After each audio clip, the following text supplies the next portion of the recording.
Y'all might work for a church, but in all honesty, your team really doesn't want to work with each other. Your leadership doesn't really enjoy working with other leadership or other people on the ministry team. I know that's an ugly truth, but let me tell you why. I'm Ashley Avila, your organizational development strategist, and I'm here to help you develop your people and prepare their seats. I've been working with ministries for over 10 years in various capacities, whether it was minister of music, administrative operations, I've worked with youth. And one thing that I consistently see is that the saints really don't want to work with each other. We are united under one purpose for the mission of winning souls for Christ.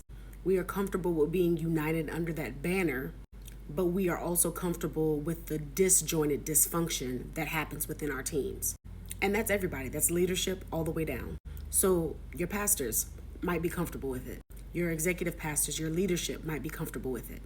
Because at the end of the day, the concern is it getting done? And if productivity is your only metric that you're using to actually measure the impact of your organization, then you don't have a really clear or full picture. So what I help ministries with is team dynamics. And a lot of that starts with self-awareness. You got to be honest with yourself and be like, nah, I really don't like working with this person. And it can be for various reasons. Maybe they have attitude.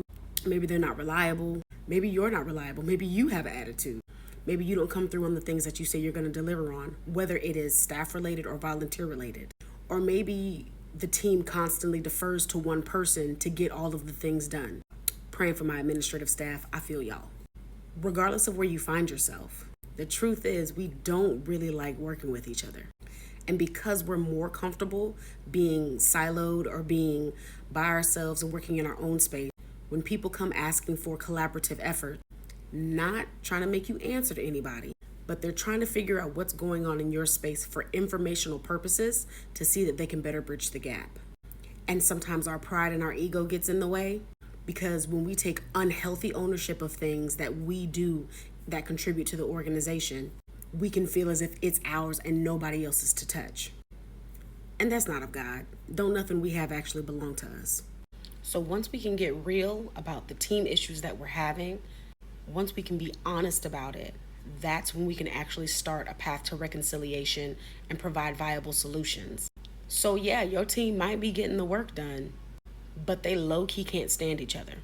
And as a wonderful pastor of mine used to say, God can't bless who you pretend to be.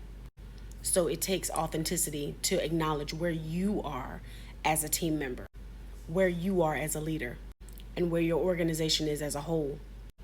And in that order, God can pour and God can allow increase in various ways. So don't hinder the flow.